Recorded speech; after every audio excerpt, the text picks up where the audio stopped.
Bueno, en la primera presidencia el propósito de Roca que concreta es unificar el poder militar, es decir, desarmar las milicias provinciales, una sola fuerza armada nacional. En esta segunda presidencia lo que pone en marcha es todo un proceso de modernización, en alguna medida impulsado por el riesgo de guerra con Chile. De ahí surge, yo diría, la ley de servicio militar obligatorio de 1901 en el ministerio de Richeri, que fue una ley muy importante durante casi un siglo y que cumplió como, ¿no es cierto?, un rol militar, pero también un rol social de incorporación de los hijos de los inmigrantes, ¿no es cierto?, a los valores nacionales. Hay toda una modernización también en cuanto se establece que las escuelas de formación de oficiales, colegio militar, escuela naval, son la única vía de acceso para ser oficial de las Fuerzas Armadas, que hasta ese momento había no solamente el colegio militar, se podía entrar por otra vía a ser oficial. Lo mismo con las escuelas de suboficiales. Se organizan más que reorganizan las escuelas de guerra, ¿no es cierto?, de las dos fuerzas, es decir, se articula y se le da una nueva orgánica a los estados mayores, ¿no es cierto?, de cada fuerza. Se contratan asesores extranjeros, ¿no es cierto? Entonces hay todo un proceso realmente de modernización, sin olvidar la historia. Por eso yo celebro que esté acá el jefe de Graneros a Caballo, porque en 1903 Roca, presidente, refunda el regimiento Graneros a Caballo. Es decir, toda esa idea de modernización mirando al futuro tenía mucho que ver también con una revitalización de los valores de la historia. Hasta la marcha de San Lorenzo, es de la presidencia de Roca. Richeri, su ministro de Guerra, fue clave en ese proceso de normalización. Un coronel después de general de artillería, por eso celebro que esté acá el jefe del regimiento 1, ¿no es cierto?, 1 de artillería. Y bueno, es un periodo realmente fundacional en la nueva etapa, ¿no es cierto?, de las Fuerzas Armadas, con una palabra que podemos llamar profesionalización y de incorporación social, ¿no es cierto?, de la juventud vía el servicio militar obligatorio. La educación. Ahora, ley 1420, 1885, primera presidencia de Roca, ¿no es cierto?, que establece la ley, ¿no es cierto?, obligatoria, gratuita, universal, gratuita y obligatoria. Esta ley del 85 hace que cuando Roca asume la presidencia en 1898, un analfabetismo que estaba en el orden del 85% ha bajado al 45%, ¿no es cierto?, a grande aplauso. Ya ha tenido un avance realmente muy importante. Pero lo que Roca dice, ¿no es cierto?, en este momento, y lo deja constancia en los mensajes presidenciales que anualmente envía al Congreso, y ahí viene la designación de Mañasco, y dice, mire, el sistema educativo nuestro está anticuado. Sintetiza una frase que dice, menos latines y más brazos productivos. Dice, nuestro sistema está formando demasiados abogados y pocos ingenieros.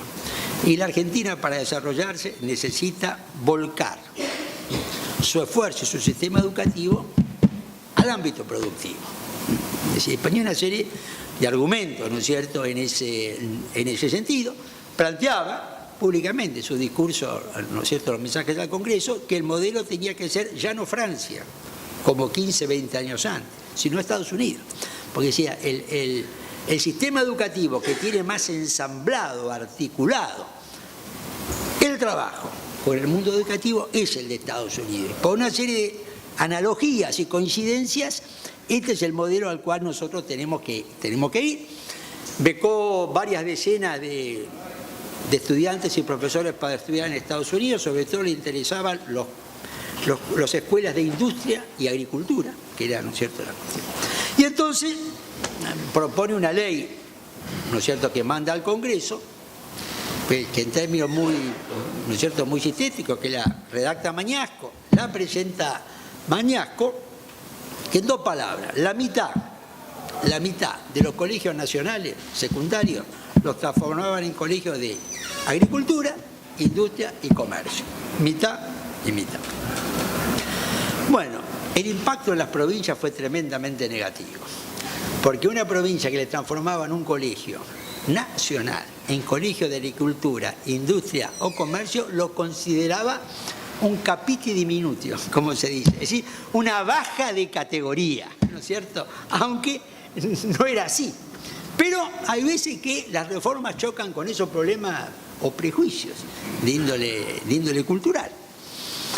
Y en el Congreso se rechazó el proyecto. Inclusive le costó el cargo a Mañasco, porque con esa cosa, ¿no es cierto?, de la política lo atacaron de una serie de irregularidades y el proyecto fracasó. Uno lo revisa a posteriori, y estamos hablando 120 años después, y ella sigue siendo la gran asignatura pendiente del sistema educativo, ¿no es cierto?, educativo argentino, en realidad 120 años después que se inició esa presidencia. Bueno, la política social, a la cual hizo una referencia Lucas recién, ¿no es cierto? Primero yo subrayo lo que él dijo, que me parece que es un dato relevante, ¿no? El informe Vialé-Macé era un ingeniero de origen español, que recorre el país y hace un informe que llama El estado de las clases obreras en la Argentina, donde en ese informe él señala todos los problemas que él había detectado, injusticias, etcétera, etcétera. Hace un diagnóstico de la situación social. Bueno, yo diría que en la historiografía en general se lo presenta a Vialé-Macé como una especie de líder de una ONG motivado, preocupado por la injusticia social que hace ese informe. La realidad es que a Vialé-Macé lo contrató Roca. Lo contrató Roca para que haga el informe. Y por eso le pagaron, digamos, dinero. Con esto no quiero bajarlo a Vialé-Macé, sino lo que quiero señalar que eso formó parte de una política del Estado. Es decir, el informe de Vialé-Macé no es alguien, un filántropo que se interese en el tema. Es un experto que el Estado lo contrata para que haga una tarea, en este caso el diagnóstico de la situación social. Sobre este diagnóstico se redacta el Código del Trabajo, que lo redacta Joaquín B. González, un hombre muy capaz, como dijo, ¿no es cierto?, Calzoni, redacta el Código del Trabajo. Son 720 artículos el Código del Trabajo. En realidad, estamos hablando del año, esto entra al Congreso en 1904. Uno relee, yo lo he hecho, ¿no es cierto?, este Código del Trabajo de Joaquín B. González, y acá hago un comentario, ¿no? Es decir, Roca tenía la idea, ¿no es cierto?, como han tenido otros presidentes argentinos, como Alvear y Justo sobre todo, que esa idea de que en realidad el presidente era una suerte de coordinador de una serie de ministros estrella. Es decir, al revés de otro presidente, dice, mira, el presidente tiene que estar acá y los ministros abajo del presidente y que ningún ministro rivalice con el presidente. Fíjense que Roca, su política exterior es la doctrina Drago, su reforma educativa es la reforma Mañasco, su reforma militar la ley Richeri. Es decir, son todos los nombres de los ministros. El Código del Trabajo, Joaquín B. González. Es decir, todas las reformas que él impulsó llevan el nombre de su ministro, aunque el impulsor era el presidente. Pero esto respondió a una modalidad de ejercicio del poder, donde el presidente se rodeaba de las mejores personalidades que podía encontrar y les daba el escenario para que ellos desarrollen esto, ¿no es cierto? Entonces, iniciativas de Roca muy importantes quedan vinculadas al nombre de su ministro, lo cual no quiere decir que los ministros no hayan tenido su mérito, sino que muchas veces se pierde en la historiografía el rol del presidente en toda esta cuestión. Bueno, realmente es, yo diría, cuando uno lo analiza, ese Código del Trabajo en 1904 es es un conjunto de normas sociales de avanzada. Yo diría que en alguna medida esto, ¿no es cierto?, supera incluso muchas normas del peronismo a posteriori, ¿no es cierto?, en ese sentido. Joaquín B. González, que lo redacta, era un hombre, ¿no es cierto?, realmente muy, muy capaz. Bueno, en realidad lo presenta al Congreso y como que Roca quiere cumplir con una reforma que él consideraba muy importante. En aquel momento el anarquismo era la amenaza social, todavía el marxismo como fuerza política como tal no estaba instalada. Para la Revolución Rusa están faltando 13 años en este momento, donde se presenta esto. Bueno, pero yéndose el presidente perdió el impulso. Y, ¿no es cierto?, perdió el impulso, y en las presidencias sucesivas, ¿no es cierto?, Quintana, Figueroa Alcorta no tienen interés en seguir con esto. Bueno, la reforma electoral, ¿no es cierto? La reforma electoral es una quinta reforma, ¿no es cierto?, que Roca impulsa y concreta. ¿Cuál era la idea de esto? Miren, no podemos seguir con un sistema electoral donde vota el 10% de la gente. Esta democracia de élite, de participación restringida, hay que abrirla.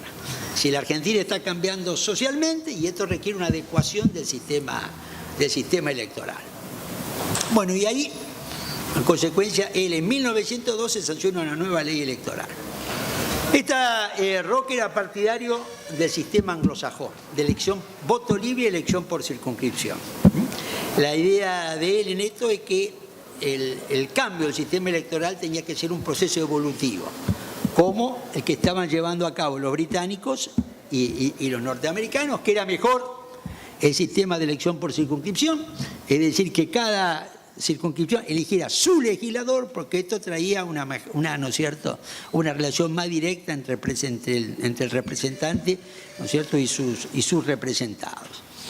Este proyecto va al Congreso. En realidad enfrenta a Carlos Pellegrini, porque en la política práctica Roca y Pellegrini, que habían sido desde 1878 hasta 1902 firmes aliados políticos, en 1902 rompen. Y el que más enfrenta el proyecto de reforma electoral es Pellegrini.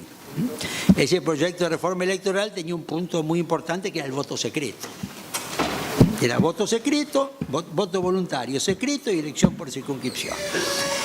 Y Pellegrini, ¿no es cierto?, como político práctico dice, mire, no, el voto no puede ser secreto. ¿No es cierto? Nuestra cultura del coraje criollo exige que el voto no sea secreto, ¿no es cierto?, en este punto. Y esto, ¿no es cierto?, esta idea de que el voto tenía que ser un poco por el coraje criollo como cultura, el voto tenía que ser público, le eliminó una parte importante a esta reforma electoral. Pero vamos, 1904, para elegir los diputados nacionales y los electores para presidente, rige esta nueva ley electoral. Es decir, en realidad, cuantitativamente quizás no hubo tanto cambio, pero ahí tuvimos la elección de Alfredo Palacios por la circunscripción de La Boca, el primer diputado socialista de América Latina. Es decir, era un sistema que se iba abriendo en forma más gradual que el que vino con la ley Sáenz Peña. Pero una de las primeras cosas que hizo el presidente Quintana, que lo sucedió a Roca, fue anular este sistema electoral y volver al sistema, digamos, de la democracia, delito de democracia limitada, sin dejar que esa reforma electoral evolucionara, que era la idea de Roca, que gradualmente fuese generando, ¿no es cierto?, los cambios. Pero fíjense que hasta acá hay un replanteo de la política exterior, una gran reforma del sistema de defensa, un frustrado intento de reforma educativo, un proyecto de reforma social que el Congreso no lo aprueba, y una reforma electoral que logra aprobarla, pero en cuanto Roca deja el poder, ¿no es cierto?, es anulada.